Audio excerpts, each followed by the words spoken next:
the purpose of this is to talk about our human experience Hmm. because one of the, well, I guess it's not an unspoken thing because I've mentioned this to people that there is more to me than my diagnoses. Yeah. And I was just reading on LinkedIn this morning, somebody, they put a meme up and said, I don't know about you, but I'm autistic. I don't have it. I have a wife. I have a car. Okay. Yeah. And this person was on their soapbox. And I don't see myself as autistic. I see autism and dyslexia and whatever as experiences I'm having. They're part of the human experience. Hmm. And that's how I live my life. And if someone wants to call themselves autistic, groovy. I've got no feelings about that whatsoever. Hmm. But if they want to then try and demand that unless I call myself autistic, I am somehow not accepting myself, I'm in denial, I'm missing the point, and the worst accusation is I am oppressing others. Yeah. Yes. Yeah. Alex, I want to give you an official hello. Hi. This is the first time in a long time that I think I've talked to you one on one Hmm. because I'm usually in your group and just basking in your genius. You're too kind. I'm serious. I mean, your generosity, your compassion, and everything has just, and just as a friend, things have gotten so much better for me. So I just love every moment together. Now, I Brilliant. saw you posted on Facebook this morning that you got a move date. Yeah, we move house again.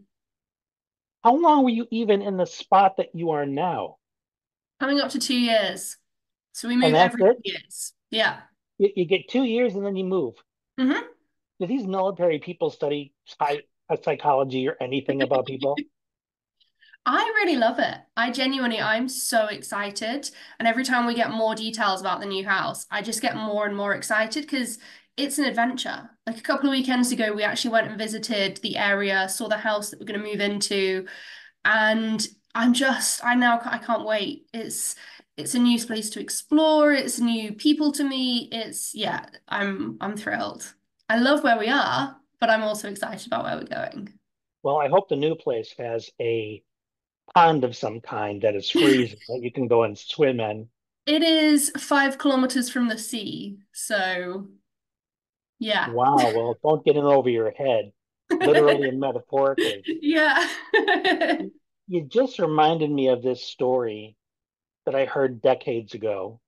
You might be familiar with this one. A lady, an elderly lady, was going to be leaving her home and moving into a nursing home. And when she arrived there, a person said, okay, let me show you to your room. And she said, I love it. And the attendant said, but you haven't seen it yet. And the elderly lady says, it has no idea how the room is arranged or anything. What matters is how I arrange it in my mind. Yeah. So when you say I already love it, I'm like, okay, you got it covered. Yeah, and this is it's a normal aspect of my life, right? I've This will be the 18th house that I've lived in over my 35 years. So you So know how to do this. I'm pretty well practiced moving house. But if you resent it, if you focus on the negative, it's like everything. If you focus on the downsides, there's certain things I'm going to have to leave. I've got a really close group of friends here that I've made in the local area, my pole and aerial group, and I'm going to have to leave them, and I'm sad about that. But if I focus just on that, then I'd have this huge emotional upheaval happening in July. And if I focus on, I get to explore, and there's a beach really close by, and there's some beautiful areas, and I'll be close to Edinburgh again. That's where my grandparents were, so I spent a lot of time there growing up. If I focus on all the positive stuff, it's exciting. It's not upheaval. I don't need to fear. I can anticipate in a good way. And I just think the way to look at it. I hear a couple awesome qualities there. One is curiosity.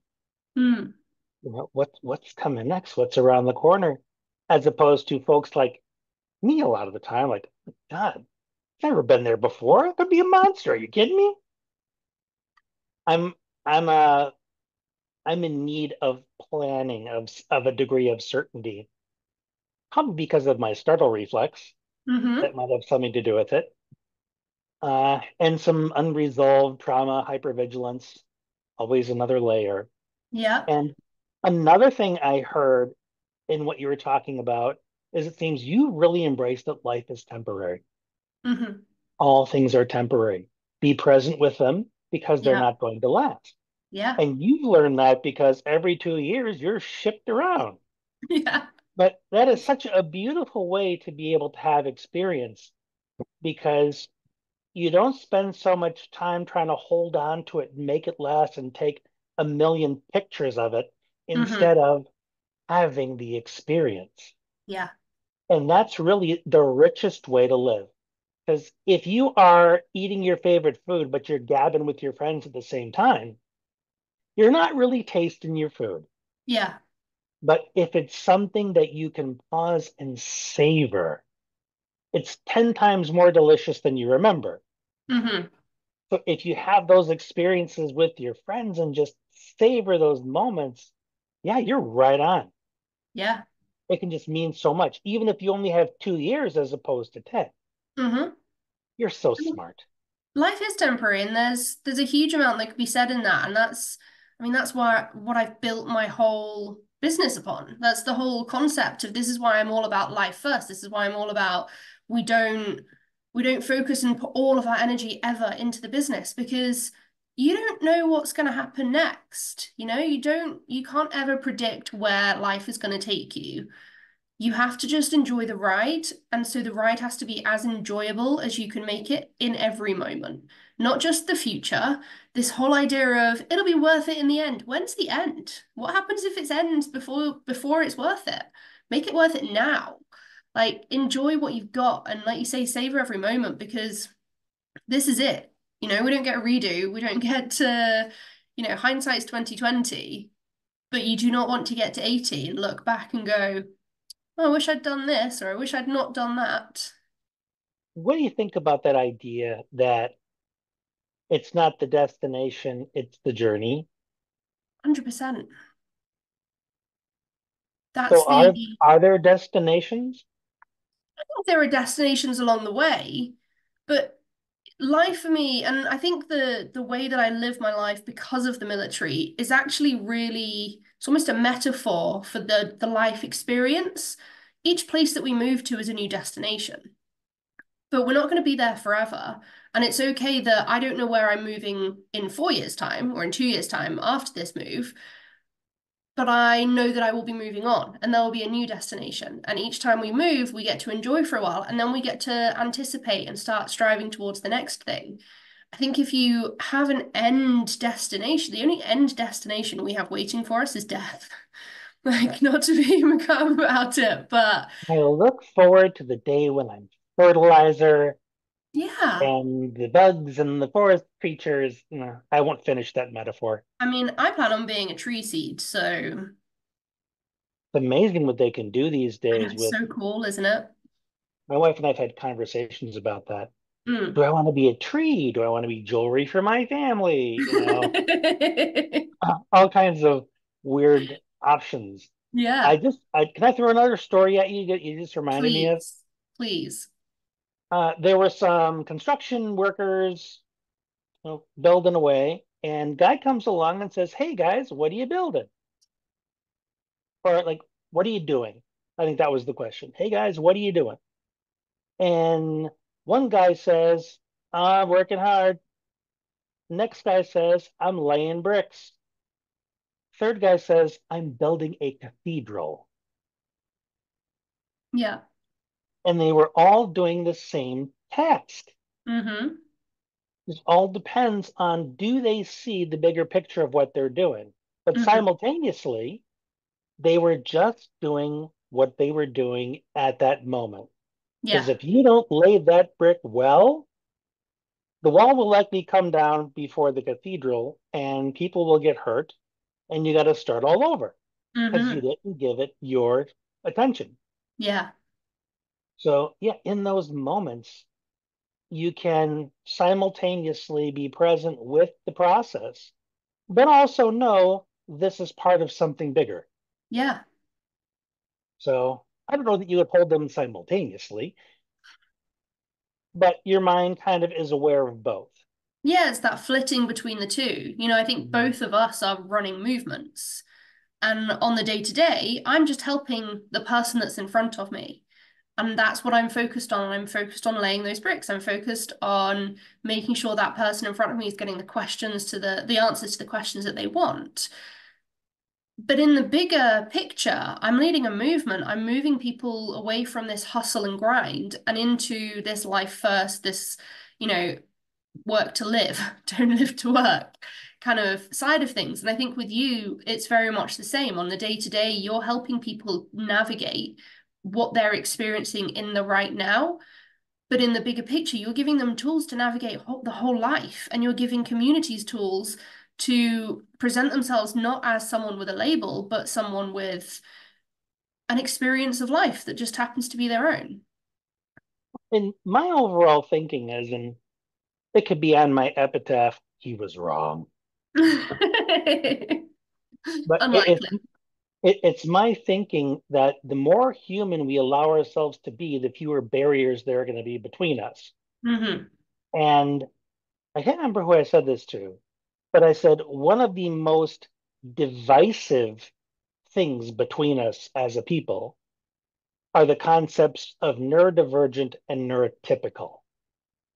I mean, when I talk about it, I can feel the divide. Yeah. I've got to find some better terms to use because whenever I use them, I just perpetuate this. But or even autistic and allistic, something that says you are not me, you don't get Hmm. me, you're not one of us. Yeah. The And binary. that's another reason why I don't like calling myself autistic. I'm human.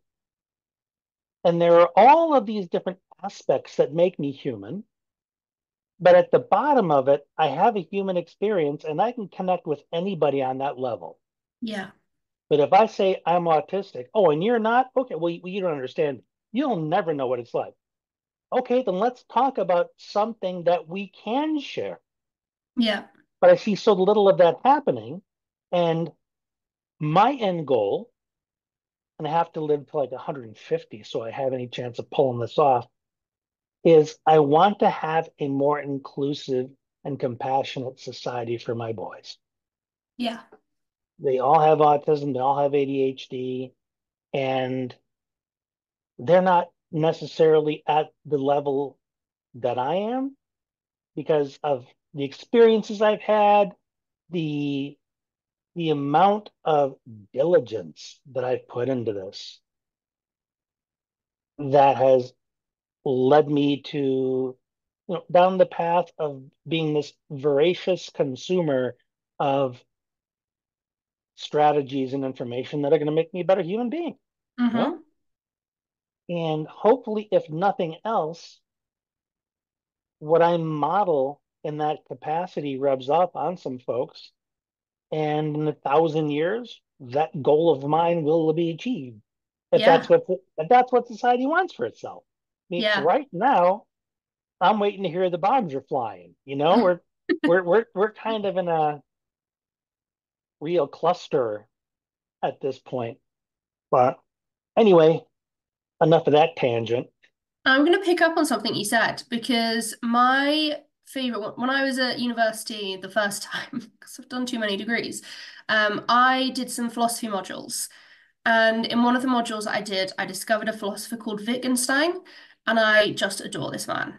And he has one of his concepts is the idea of language games and how if you're in the game, if you're part of a particular subset of people, you will have that first-hand experienced knowledge. And his point was that you can learn the language, but you'll never truly understand the game from the outside. And then there's obviously all of the people around him that have said, oh, but what about this? When I was studying him, I was very much of the opinion that you may never, like, I can never understand the lived experience of being autistic because I am not. However, I can surround myself with people who can tell me what it's like, who can explain their experience. I can deepen and broaden all of my knowledge of what's going on for people, how they see things, how they interpret things, how they work within them.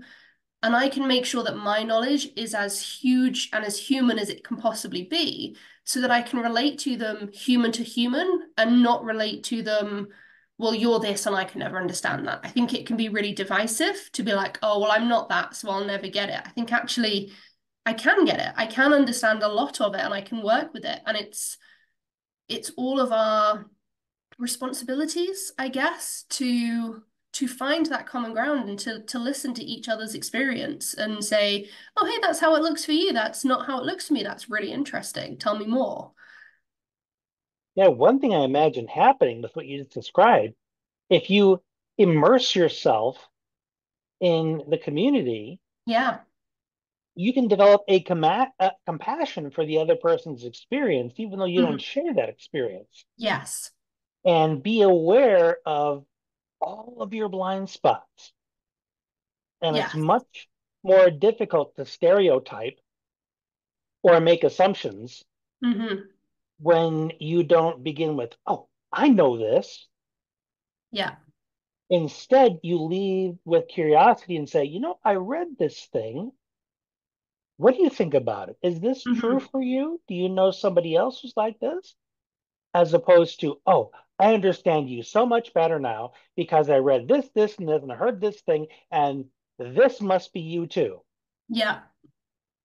And this I is where, remember, so no, go ahead. Go ahead.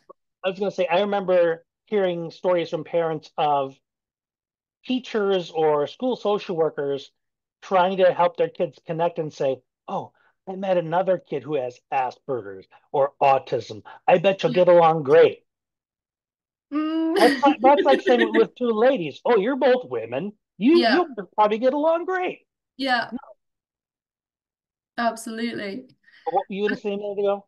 I was going to say this is where the awareness, there's almost like a pro and a con. So if you think about all of the people, and there was a huge flood over the last few years of people talking about their experience of having ADHD, having autism, and putting it all over social media. And on the plus side, that created a huge amount of awareness for people who maybe didn't realize that they maybe had this and were able to get diagnoses or were able to understand aspects of their experience more. But on the negative side, it also created a huge bunch of armchair experts who had watched enough TikTok videos that they presumed they now had a degree in the ADHD experience and started diagnosing people or telling people, no, you're not part of our club. You can't be because you don't do this one very specific thing. And I think it's that, like you say, it's that dichotomy between it's great to have a label so that people can identify with something and feel seen. But if you only ever identify as this is me now, I am this label, you lose so much more of the human experience and you kind of it's got that pro and con on both sides of things. Yeah, it's like that cop that flashes a badge. Yeah. Automatically, I'm a cop and you're not. Yeah. I have all these rights. You got to listen to me, and you don't want to offend me or you'll be in trouble. Yeah. And there's this hashtag I see, actually autistic. No way. Yeah, I see that a lot. I used to see it on Twitter or whatever they call themselves now, since they've gone into witness protection. And on LinkedIn, I see it a lot. Mm. I don't know who these people are trying to differentiate themselves from. Mm-hmm. Maybe professionals that aren't diagnosed that are talking, giving advice or whatever. Yeah.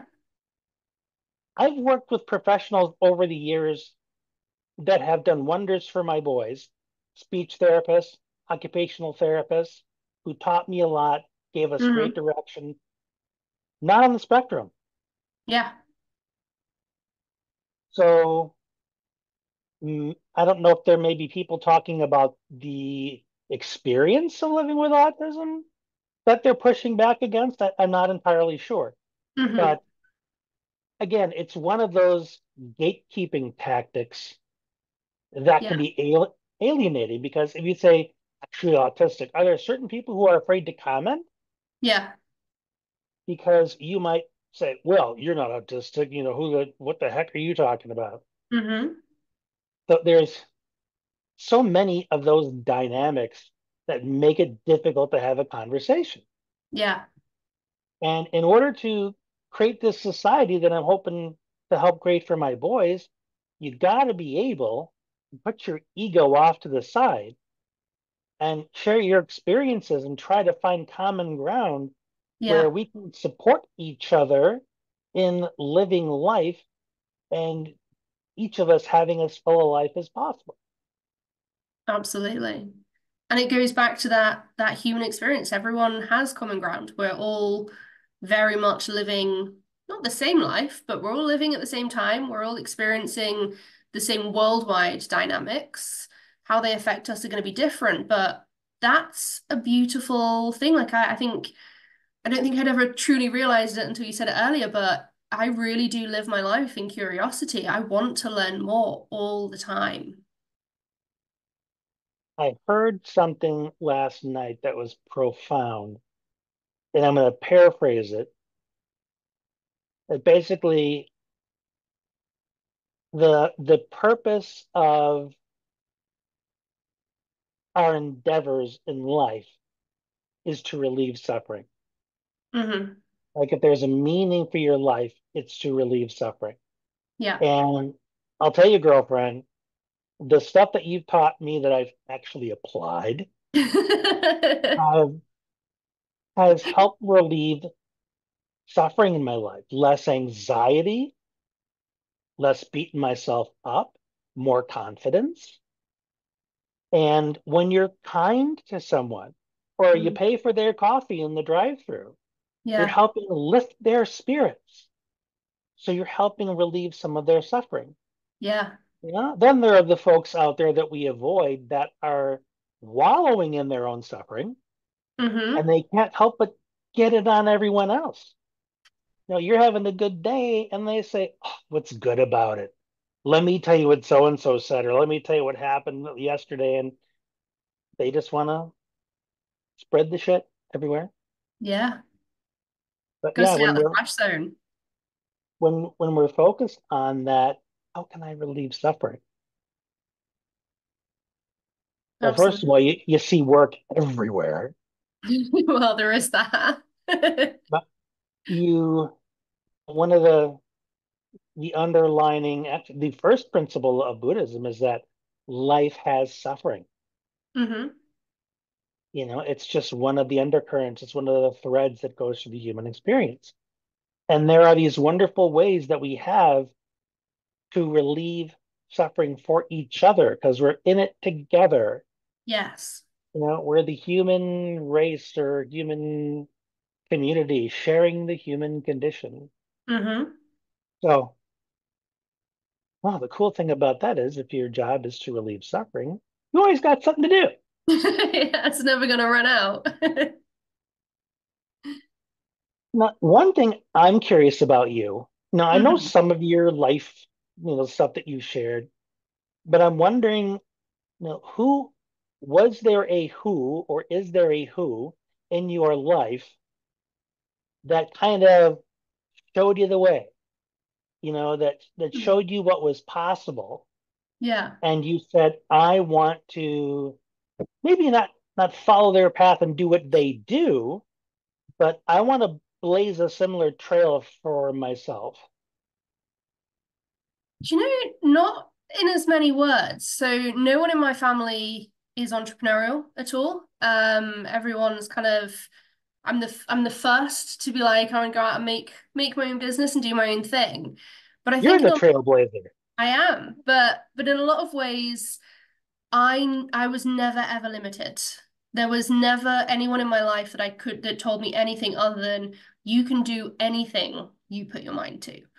So my grandfather was the most incredible, intelligent, just worldly man I've ever met. He had an answer for everything. And not just like an answer, but an in-depth, well thought out, beautiful answer. And then my parents, my dad's been in the Air Force since he was 17, but he's a man that is just full of love. Like it just emanates from him. He is his father's son. And he taught me from the beginning. Anything time I was curious. This is probably where it's come from. My curiosity has come from my grandfather and my father, because every time I had a question, they would sit with me, they would answer every question. I collected rocks when I was a kid because apparently I was that cool. But my dad would make little boxes with me. He taught me how to fold boxes so that we could keep them in a bigger box together. And my mum has just always, every time I say to her, I'm going to do this, she's like, amazing. This is really good. Keep going, keep pushing. You've got this. So I Does she think, actually say amazing? does she say amazing, or is that me putting my favorite word on her? No, she probably doesn't say amazing, but my parents, my sisters, everyone in my family have always I don't think I've ever been told that's not what we do or that's not possible. It's always just been like, brilliant, go and see what you can do. Try, give it a go. What's the worst that can happen? We'll be here to catch you if it fails. So I Were you think, raised in an emotionally healthy household? I think I may have been, yes. Damn you. Yeah, amazing what can come from it, hey? I had to eat a lot of crap Yeah. to get to a point where I was curious and grateful and optimistic. And that was because I met people who modeled that you can even be that way. Mm-hmm.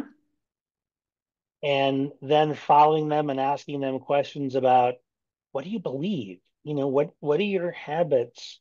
How did you make this shift? How do you get here? Yeah. And then learning from them, not to suppress all my emotions, because that's miserable. Mm-hmm. You end up living imposter syndrome. I hope they don't Yeah. discover I'm really miserable while I'm smiling, Yeah. and actually being able to live from that place. And it's glorious. Yeah. And then to meet people like you that just bubble sunshine, it really helps to reinforce and maintain it. Yeah. I think Uh, that's a benefit of the way that I was raised, because as a child we moved. I grew up in that. It wasn't until I was 10 that we stayed in one place. We met so many people as children, as teenagers.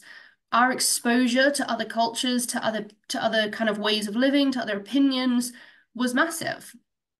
And it's when you can see different, when you're in a small town and you've only ever lived around those people and everyone has a very similar experience, no one ever really leaves the town.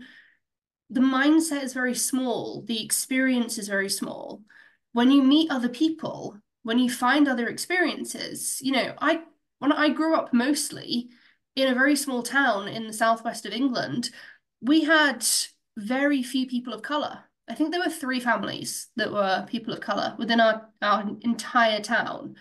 So moving to university and living in a city, and suddenly there were all of these different kinds of people of every quality you can imagine. It was eye-opening, but I was ready for it because I'd grown up in a curiosity is good, ask about their experience. They're not other, they're just different. Like that's okay. Just connect with them on the level that you can. And I think that really helped for me. wow, that is like one of the best anthropology classes ever. Can you tell I studied sociology, anthropology, and philosophy? I wonder what led you down that path. Hmm. You know, Yeah, I went and got my degree in social work, yeah. and one of my favorite classes was cultural anthropology. Hmm. And the teacher kind of brought it home for me when he said, I'd be doing this for a living if there was any money in it. Yeah, But that's same. the reality. You live off of grants and people, Hmm. so you can go live in a hut someplace and understand the culture. Yeah. And I very nearly did that. I was offered one of my lecturers wanted me to skip doing a master's and move straight to a PhD, and who was gonna help me get all the grants and help me get published and all of those sorts of things. And I really considered it because I loved the work, but I didn't love the life. Didn't love that lifestyle of feeling constantly reliant on other people to find value in what you find value in. Um, so at that time, I was like, no, this isn't for me. I'll go and study a degree that's got an obvious career trajectory, only to study law and absolutely never want to practice law in my life. So that didn't go so well. You said something really cool, something about waiting for people to find value in what you find value in. Yeah. That is such a profound lesson because that really smacks of people pleasing, which I don't know anybody, maybe like 0.01% of the population isn't people Yeah. pleasing or Yeah. didn't grow up that way. But so many people live other people's lives. They become the Mhm. person that their parents always hoped they would be, Yeah. or they become the person who's going to make that one teacher proud. Yes. Or this is one of my biggest pet peeves. I'm going to do it to prove them wrong. I'll do it in spite of them. Well, what if you end up doing it and they don't give a crap? Hmm. Or they didn't even remember telling you you couldn't. Yeah. And now you've done all this work and you're left hanging. Yeah. You never get that satisfaction or their prize. And then perhaps you realize you never wanted it. It was all driven by that emotion. Hmm. So, not waiting around for other people to say, you can do it. I believe in you. That's a good thing. Not to say encouragement isn't helpful, Hmm. but to think that getting it from that one person is a necessary variable to you being successful. Yeah. Take that person out of the equation. Yeah. If it's not for you and helping you live some kind of value of yours, or it's a process that you love going through. My oldest brother is brilliant in the kitchen. He could have been a top chef somewhere, Hmm. but he doesn't do authority. Yeah. He likes experimenting and creating, Hmm. and he can't make anything that tastes like crap, even when he experiments. And I don't remember where I was going with this. What were we talking about at first? Just having an ADHD moment. Letting other people assign the value for you. So, He does it because he loves the yeah. process, the experimentation, and he loves the outcome. Hmm. And yeah, people love his food, but I think he would do it anyway. Yeah. Like that's a key thing too. You would do it anyway, even if somebody wasn't there. Yeah. My dad, he's like 85, he can't really do it now, but he was brilliant with carpentry, building things. He made doll houses Yeah. for the girls his friends knew. And one day he decided he wanted to put the deck on the back of the house and just did it. Hmm. Measured how, the dimensions, went and got the lumber. And the whole time, I don't remember him once coming in the house saying, "Hey, you want to see how it's going? It's really Yeah. cool." That was irrelevant. Hmm. I think that's an important feature to it. Did you ever help? Because my dad was the same. We built decking, we built a whole pagoda. He created an entire patio. It's got his initials in the cement. But Wow. constantly we were invited to take part, to be, whatever it took. Sometimes, obviously, very rarely using the power tools, but I painted every single tile on that damn pagoda. So you learn to see an achievement as like, I built that. Like I was part of creating that and just enjoying that process and that building. I think it's really powerful. I did help a lot by staying out of the way. Like, Sometimes that's more important. it was one of my older brothers inherited all of the body wisdom around using tools and climbing a ladder, Hmm. all that stuff. I inherited being on stage and talking Yeah. and being in plays and stuff like that.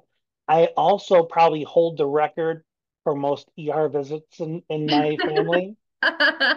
And that's because I grew up with the Ehlers-Danlos syndrome and didn't know it. Yeah. So I was always twisting ankles and losing my balance and falling out of trees, and not from very high up, but Hmm. enough to cause problems. And there was always concern that I broke something. And Yeah. fortunately, no, I just bent further than I should have. Yeah. And now I know why. Yeah. And that brings me to another thing that I know we both have work to do. We both navigate chronic pain and run our businesses at the same time. Yeah. And you have been posting more about that recently on Facebook, which is just, I love you for. I feel so seen whenever you do that stuff. Yeah. In a nutshell, how do you manage? Because you're big on life work balance. Hmm. So, how do you manage? How do you keep things moving when you just got to take time out? So, in part, and I think everyone that has chronic illness, chronic pain does this, I compartmentalize the pain. Like I can box it off and ignore it up to a certain level. The chronic pain 1 to 10 scale is very different to the normal person's 1 to 10 scale. But anything below a 4, I don't even feel unless I'm focusing on it. It's just there. So I can work with that pain absolutely normally. Nothing really affects me. Um, but the times when I need to take time off, and it happens, it's more prevalent than I would like it to be, but it is part of life now. I think the biggest thing that I did was I stopped fighting it because for a long time I carried this burden of guilt that came along with I had to take time off and letting people down and feeling like I was being forced to stop, feeling like I was being held back or limited in some way. That burden, that emotional burden, was not helping. That was not helpful. It was not making life any better. So putting that down and being like, I'm not going to carry that anymore. I'm going to go with I get to take time off when my body needs it. I get to honor what my body needs and do what it needs.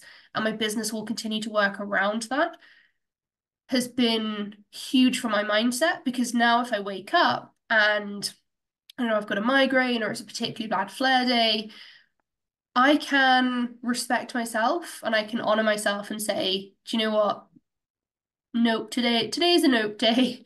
We're gonna just do whatever the body tells us we need to do. And sometimes that is rest. More often than not, actually, my body responds better to movement.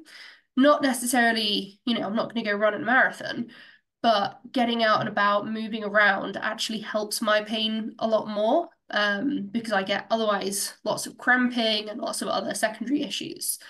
Um, but I think also just being honest with people and just saying, hey, this is part of my condition. This is who I am as a person.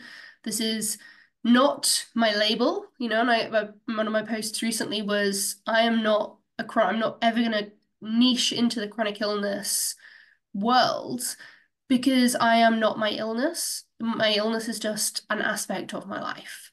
But being open and honest about it means that when I message people and I say, forever, whatever reason I have to say, guys, I'm not running masterminding today because I can't sit in front of my computer. I've never ever had anyone say, that's so rude. How dare you? I've paid for this. You will show up. Every single person has said, we'll see you when you're better, sending you those healing vibes, sending you those well wishes. Look after yourself. We'll still be here when you come back.